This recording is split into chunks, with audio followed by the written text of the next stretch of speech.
Check, check. 1, 2, 3, 4. Let's go!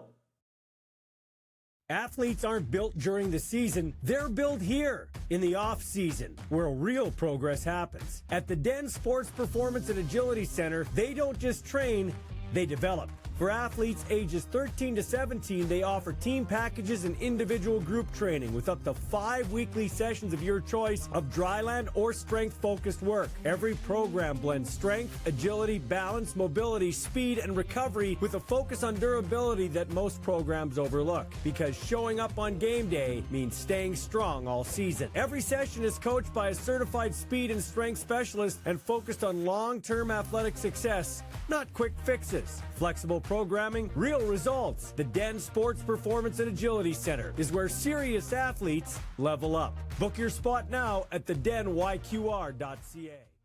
I haven't talked to you since before the World Series. Thanks for joining me. I appreciate it. It's always great to have you on taking cuts with Caleb Joseph. So let's go back to the end of the World Series. You caught a little flack or even on my Instagram for saying the best team didn't win. Were you surprised by that? I'm doubling down. I still think they were the better team. I'll triple down. I was very surprised. I had aunts and uncles, relatives, friends that don't even give a rip about baseball. And they're like, hey, you're coming up on my feed. And I'm like, wait, what? What do you mean? And before I knew it, here we go. Like, it kind of became a thing. And, but hey, hopefully Canadians felt the same way. And I represent Canadians, so that's what I felt. I still feel to this day, and hey, a rematch would be cool. I don't disagree with you at all on a rematch, and I think the better team didn't win that series, but you got to give it to the Dodgers. You know, you talk about their manager, Davey Roberts, and I don't think we give him enough credit. And man, did he put on a master class in those last 2 games, I thought. Yeah, he did. He did well. He used every single piece on his roster to contribute to the win.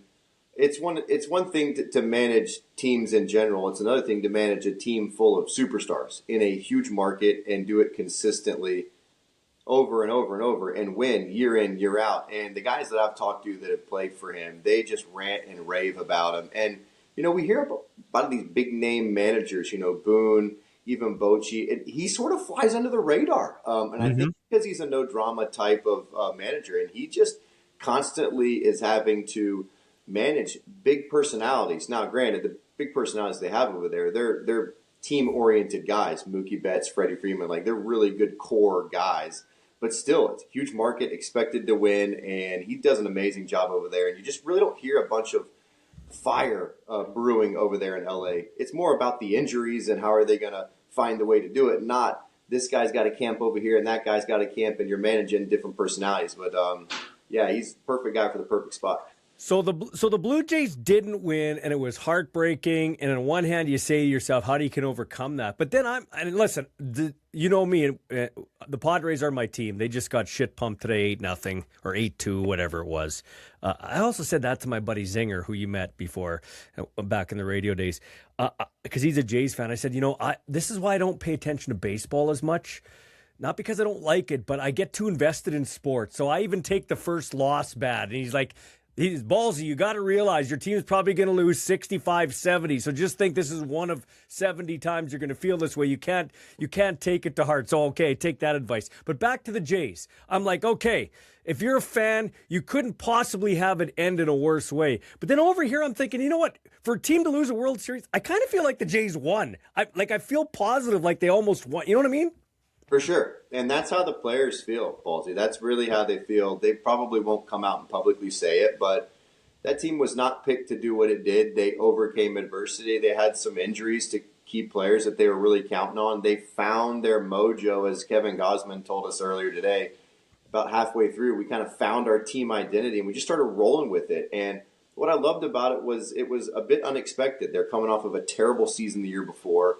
People were wondering, is this the end of the era? Obviously, Guerrero Jr. was getting close to the end. Bichette's getting close to the end. Everybody's wondering about Shapiro and Atkins. Like, what is this? This feels like a very clear fork in the road for this organization, and they just went left instead of going right. And I'll tell you what, it worked out, and it worked out well. And, yeah, the players feel that. And you could tell the energy in that stadium today during the workout was different, right? You could just tell. You could tell the beat writers and the reporters, like, I was having flashbacks going, oh, this feels it's just too soon. It almost feels too soon. But the players, they had turned the page and they were going. Like, they were ready to go. Like, they had no hangover, it seemed like to me, just even being in that atmosphere. But for me, I went back to the same camera while I was sitting in going, man, like, those were some tough days. I mean, and I played, right? Yeah. But those guys, they turned the page and they're going to be ready to go. And I'll tell you what, I think the fans are going to really do an amazing job helping them turn the page right out the gate. They're going to be so pumped and so excited, and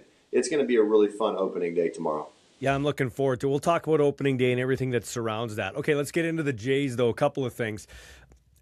I mean, did they do enough to replace Bo Bichette? You can't replace Bo Bichette, but did they do enough to compensate for losing Bo Bichette? I guess we don't know that yet, but how do you feel going in? Yeah, I really like Okamoto. I really do. I think he's going to be okay. He might start off slow, but I like his moxie. I like the fact that he's just even keel. And most Japanese players are traditionally really even keel, but he's got a really kind of I don't care type of feel to him. Of course he cares, but a lot of those Japanese players really uptight, really want to do it and do it well. And he just kind of feels carefree and easy. The swings that I saw in spring training, very impressive. And talking to David Popkins, he was actually really not worried, but concentrating more on spin, whereas most of the time when we get the Japanese players over here to the States, it's more about velocity. Can they hit velocity consistently? And he was thinking, hey, he's going to be able to pull the baseball. We need to really get his shapes down. And sure enough, after seeing him 10, 12 at-bats, it was obvious that he's going to be able to catch up to a heater, which is a great sign. So I love that. They're probably going to hit him somewhere 6, 7, or 8 to really kind of hide him down there in the order. Is it enough? TBD, to be determined. I think Vladdy's primed for a huge year. That's going to help replace Bo. I think the loss of Santander really hurts. Like, I just really feel like that combined with a big year from Vladdy and good production from Okamoto, I think that would have really helped round it out. But not having Santander, that is where I feel like the Blue Jays might have to really get to the finish line, which would be the end of the trade deadline, and make a trade for that additional bat. So I'm a Padres fan. We talked about that. I've watched Dylan Cease the last little bit. He last year was when he was good, he was good. When he was bad, he was bad. It was inconsistent. Big signing by the Jays. Your take on Dylan Cease coming to the Toronto Blue Jays? Electric stuff. We know that. Huge K per 9 numbers. And I think the contract, him signing this contract, is going to do wonders for him. I really do. That along with Pete Walker, or Blue Jays pitching coach, excuse me. The pizza I just had was trying to come up there for a second. I think combining the contract and then being able to work with Pete Walker, and additionally having the defense he's going to have behind him, is going to really help. So players chase how they're being paid, right? They're going to chase how they're being paid. Well, most hitters are chasing home runs because that pumps up the slug, and most pitchers are chasing what? They're chasing strikeouts. And so when you have elite stuff like a Cease, you're going to really chase strikeouts. So what happens is when you have that stuff and not a ton of command, your pitches in terms of the count go way up. Your K per 9 go way up, but you're not really that effective. And so you get really used to kind of spraying it. I think Cease, with all the 3 factors that I just mentioned, having the money, having a really, really, really solid pitching coach, and having a really solid defense behind him, I would not be surprised if he started to tighten his spread, not worry as much about K per 9, get in the zone a little bit more, refine some more stuff, maybe even back off a little bit, and be encouraged like, hey, we got a great defense. It's more about longevity than K per 9. He's got the money, so, like, who cares? Why not? Like, buy in. I think this could be a scenario where it works out for everyone. And what's going to happen is he's going to get in the zone, he's going to expand, and he's going to actually get the same amount of strikeouts because he's going to really learn how to pitch versus being a thrower with elite stuff. And then both worlds are going to combine, where he's going deep into games because the pitch count's low, but he's also striking out the world. That's a great analysis there on Dylan Cease. Okay, before a couple more quick questions. Busy day for you. I appreciate it. So the Oakland A's, I'm far from a baseball expert, but I was kind of going through The Athletic. I subscribe to The Athletic, and they're ranking the best rosters, and they have the Oakland A's at 12. And I was like, wow, yeah. The Oakland A's, are they the baseball, or the baseball equivalent of the Buffalo Sabres? Where the hell are the Oakland A's coming from here? But they're a young team, and this will not be a cakewalk, as you and I were texting before this interview. No, it's not going to be. And you look at like the first 9 to 12 games of the season, you think, oh wow, they could easily get off to a 7-2. Mm-hmm. You know, that's possible. Well, the Athletics are tough, and they're very, very sneaky.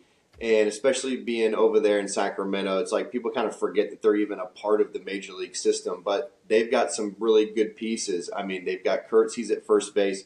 He's a really sneaky, big, strong left-handed bat. They can absolutely thump it. I mean, you look up and down. Rooker is signed to an extension. He's very dangerous in the middle of the order. It's just like their starters. It's the starters that just kind of probably will hold them back a little bit more, but like their actual lineup, they're going to hit. Their assistant hitting coach, Chris Crone, was my manager in 2019 when I was with the Reno Aces, and he was kind of an old school type of guy, but had a lot of the new school mentalities in terms of hitting.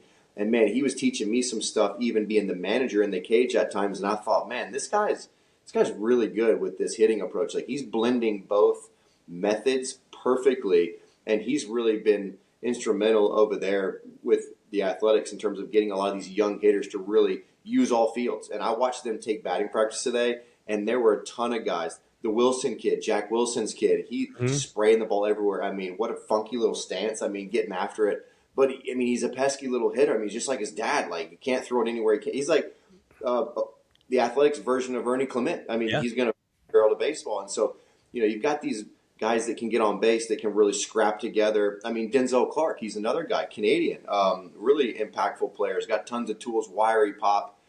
So you see if these things start to match up, it's like, wow, like they could be really dangerous.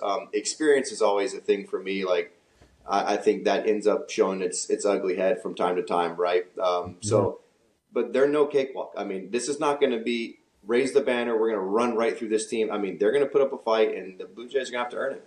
So you got 90 dates, you're 50 with the panel, and you're 40 in the booth. Which do you prefer? Do you prefer the panel? No, I'm not going to ask that. That's like picking your favorite kid. It's still baseball.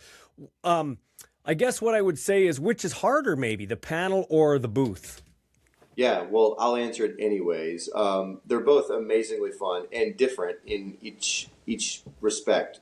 The booth is way harder in terms of you got to be on every single second, and there's a lot going on. And believe it or not, there's actually people talking in your ears while you're talking. And when I tell that to people, they're absolutely mind blown. I remember being in Anaheim, and it was like my fourth or fifth game ever doing the booth. I brought a former teammate of mine, Mark Trumbo, up into the booth with me because I was trying to explain this to him, and he's like, I just don't understand. Like, somebody's talking to you. And I'm like, yes, as I'm talking, they're telling me a replay, or we're coordinating, I'm hitting a callback.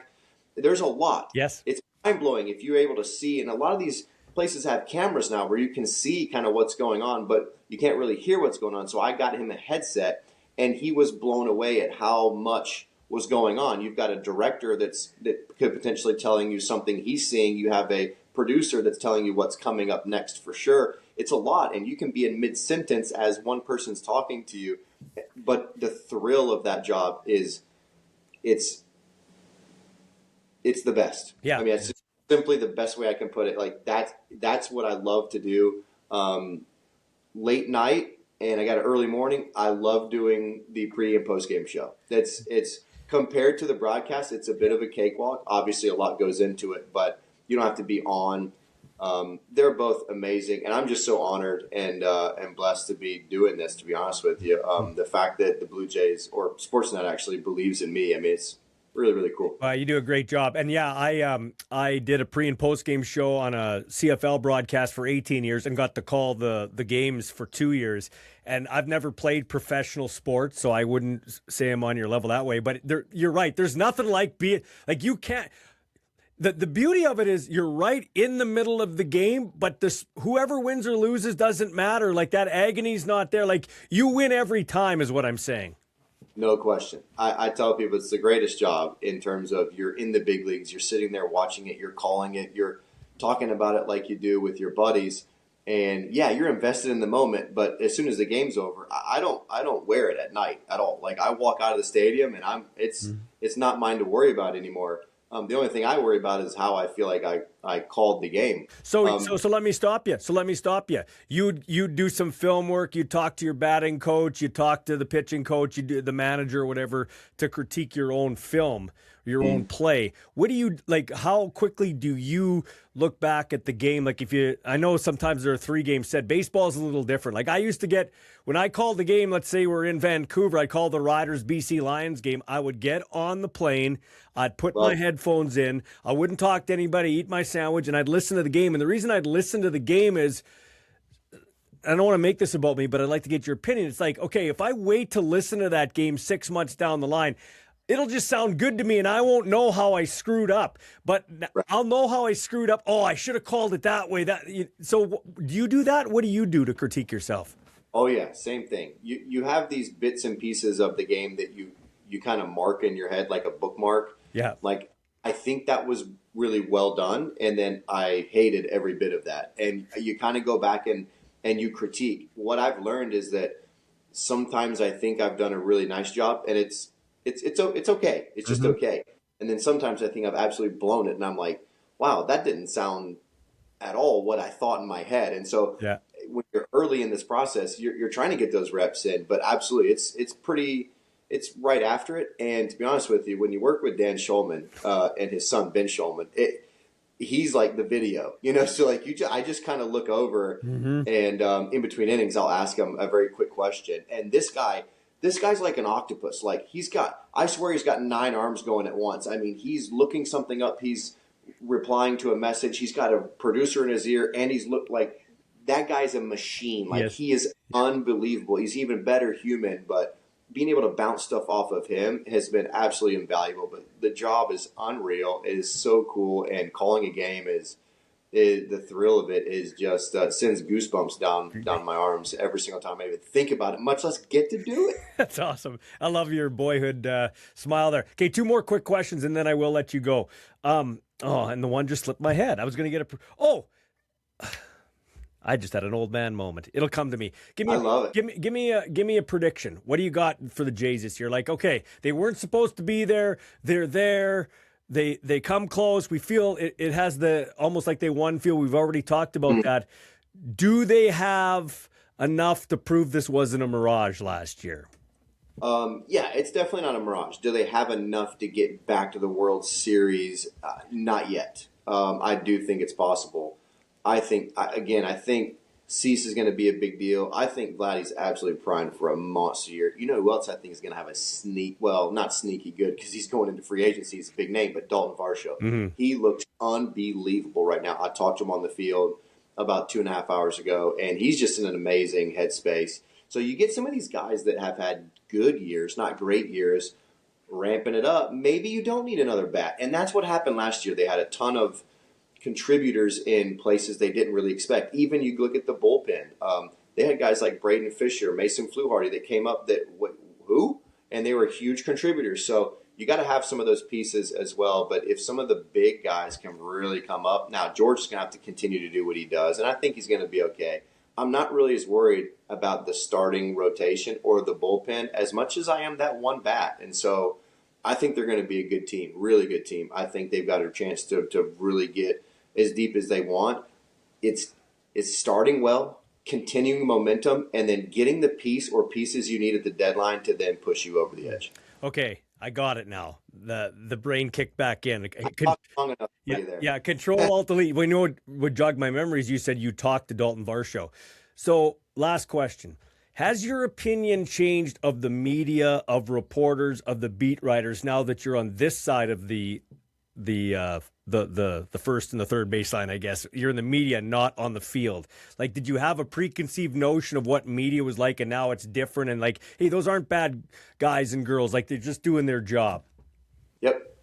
Knowing and respecting that they have to tell the truth, especially when it gets hard. And I always tried to keep that in mind as a player.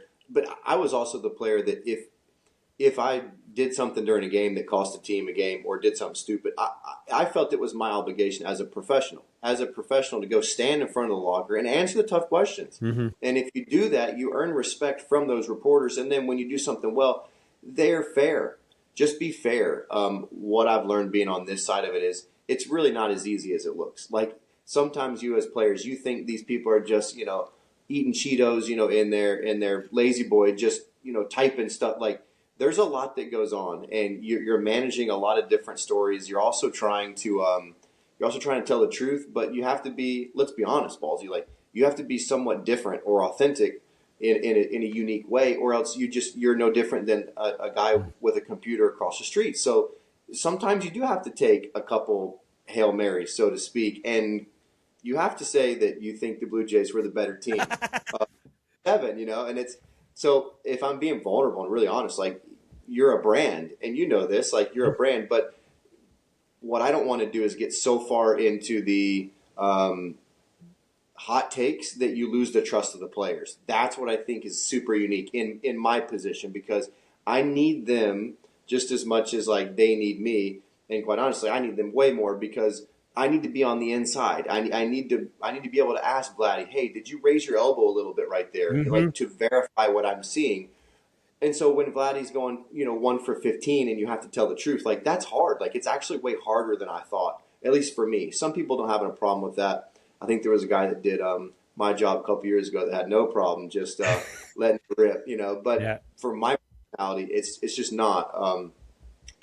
Tons of respect for them. And to be honest with you, everyone that ever covered me was incredibly fair. And the beat here, unbelievable people, like genuinely good humans that really mean well, and they just want to do a great job. And that's why I love working with this company. And one more, Buck Martinez. What can you say? Last word you about Buck Martinez as he's done broadcasting. I know he's had a hell fight the last little bit. I wish they would have won the World Series with Buck behind the mic. That's the only downer of the whole thing. It was set up. I mean, everything about it was set up so perfectly.